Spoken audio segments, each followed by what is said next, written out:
When Israel destroyed the air forces of 4 Arab nations in 6 days in 1967, the world drew one unanimous conclusion. Air dominance is not just a tactical advantage. It is the language through which one player tells another, you no longer exist as a threat. The question no one is asking out loud today is this: what happens when that language starts to break down? Today, April 3rd, 2026, a United States F-15E Strike Eagle fighter jet was shot down over Iran. 3 U.S. sources confirm this, as did Iranian state media. One of the 2 crew members has been rescued alive by U.S. Special Forces on Iranian territory. The search for the second crew member is ongoing. President Trump has been briefed on the situation. Let's not rush along with the news cycle. Let's slow down for a moment and look at what actually happened and what it truly means. Start with the facts, because in the fog of war, details matter. The aircraft was an F-15E Strike Eagle, a fighter jet capable of carrying out both air-to-air and air-to-ground missions. F-15s are typically crewed by a pilot and a weapons systems officer.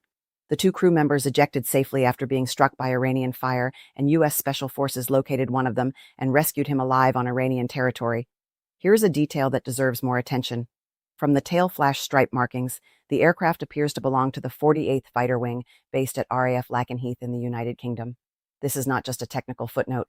It means this aircraft came from the European command structure, which immediately raises questions about coordination with NATO allies. Israel postponed some of its planned strikes in Iran, so as not to interfere with the search and rescue efforts for the 2 crew members. Now, what we do not know, and why that matters. Iranian reports claim the jet was an F-35 stealth fighter, but CNN's analysis of published images suggests it was more likely an F-15. Why would Iran inflate the claim and name an F-35? This is not a careless mistake. It is an information operation. Iran is not broadcasting a fact to the world. It is broadcasting a narrative.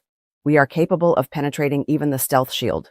If confirmed by the U.S. military, this shootdown would be the first of a manned American aircraft by enemy fire during the war, and it would come after repeated assertions by President Trump, Secretary of Defense Pete Hegseth, and military commanders that Iran has been largely deprived of attack capabilities and air defenses.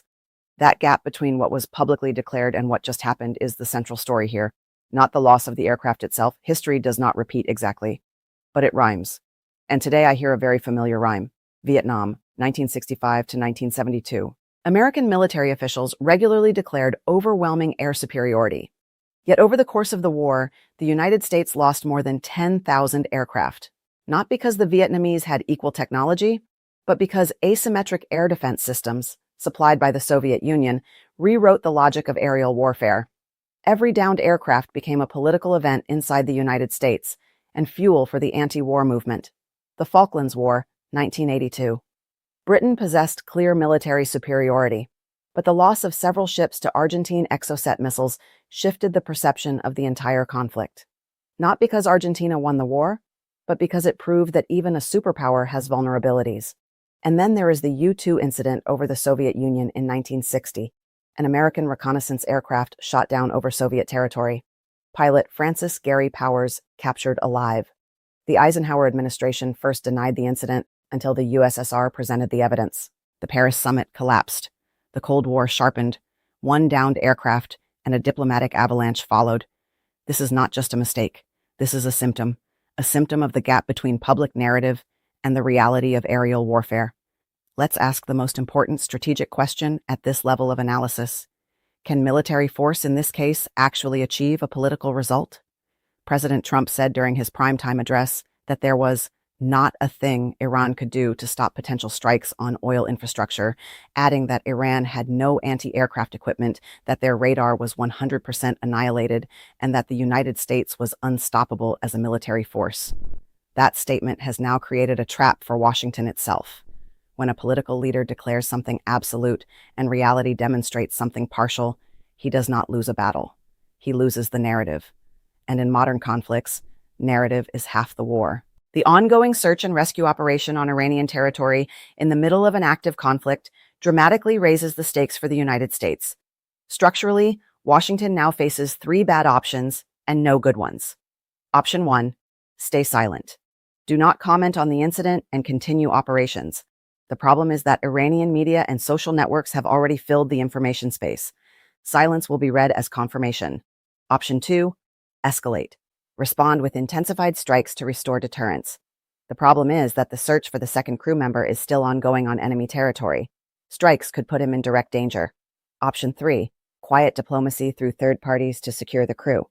The problem is that this is precisely what Washington has publicly rejected for the past several weeks. The U.S. has lost at least 16 MQ-9 Reaper drones over Iran since the war began, and 3 F-15 fighter jets were previously shot down over Kuwait in a friendly fire incident.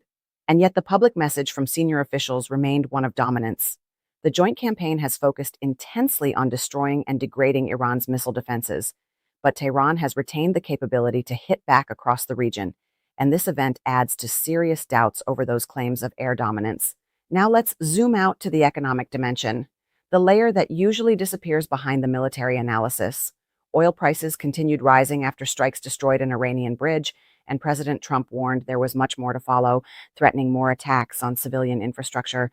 But this is not only about oil prices. Look wider. Iranian missile and drone attacks damaged oil, natural gas, and water desalination facilities across the Persian Gulf, leaving at least 12 people wounded in the UAE. Water desalination plants. This is not an abstraction. In a region where drinking water is produced industrially, strikes on desalination infrastructure are strikes on the basic infrastructure of survival. We are watching economic warfare embedded inside a military conflict. Oil facilities under threat means supply chain logistics become unstable. Insurance rates for vessels in the Persian Gulf have surged. Rising fuel costs translate into global inflation, including for your gas tank, your airline tickets, and the cost of shipping goods. Here is a detail that gets lost in the fast news cycle. Local traders in the southwestern Kogiluya and Boyar Ahmad province were offering a reward of 10 billion tomans, roughly $76,000, for anyone who finds the crew. This means Iranian civilian society is being mobilized around the search for American military personnel. This is not just a military episode. It is an event shaping public opinion inside Iran, and it substantially complicates any scenario involving negotiation. Now, the most important question of strategic analysis: who outside the theater of war is watching all of this, and what are they thinking? China. Beijing is observing several things simultaneously. First, is American military supremacy real or merely declared? Second, how capable is the United States of managing a conflict in the Middle East while sustaining support for Ukraine and maintaining deterrence in the Taiwan Strait at the same time? Every downed American aircraft is a data point in China's strategic calculation. Russia. Moscow has two key interests: rising oil prices, which partially offset sanctions pressure, and the public demonstration of the limits of American air power, especially in the context of air defense systems supplied to the region. Russia gains strategic information from every week this conflict continues. India occupies its traditional position of strategic neutrality, but India is critically dependent on Middle Eastern oil and on shipping routes through the Persian Gulf. Regional instability is a direct blow to Indian economic growth. And Europe. The downed F-15 appears to be from the USAF's 48th Fighter Wing, which is usually based at RAF Lakenheath, about 80 miles northeast of London. This means European allies are de facto involved in this conflict through infrastructure and basing arrangements, without a formal consultative process within NATO. That is a legally and politically delicate situation for London. Now, the final layer of analysis, and perhaps the most important one in the long term. Look at how information around this incident is being managed. Just the day before, CENTCOM formally stated that all U.S. fighter aircraft were accounted for, and that Iran's IRGC had made the same false claim of shooting down an American aircraft at least half a dozen times. That official statement has now been overtaken by reality. This is not merely a communications failure. It is a symptom of a deeper problem. When military institutions begin operating in narrative management mode rather than accuracy mode, they lose their most essential asset: trust. White House Press Secretary Caroline Leavitt confirmed that President Trump had been briefed on the incident, the latest dramatic development in a war now more than a month old, as Trump has declared success and pressured Iran to agree to a deal while massing new troops in the region. Let's zoom out to a 5 to 10-year horizon. If the war in Iran becomes prolonged, and today's events give reason to believe there will be no easy victory, we are entering a period where the military narrative of dominance diverges from real and visible losses. The economic costs, oil, logistics, inflation, fall on ordinary citizens. Allied coordination operates through informal back channels rather than institutional structures, and global players use the uncertainty to shift the balance of power in their favor. These are not the signs of a temporary crisis. They are the signs of a structural shift. I will not give you a ready-made conclusion, because an honest analyst acknowledges the limits of understanding, especially in the first hours of a developing event. But I will leave you with one question, which I believe will define the coming months and years. When a state builds its strategy around publicly declared superiority and reality begins to contradict that superiority, a moment of choice arrives. Acknowledge the gap and lose the narrative, or deny the gap and lose credibility. Neither path leads to stability. The F-15E shot down over Iran is not simply the loss of an aircraft. It is the moment when the distance between declared reality and actual reality became publicly visible. And the question I leave with you is this. In a system where institutions increasingly operate in loyalty mode rather than accuracy mode, who is left to tell the truth to those who make the decisions?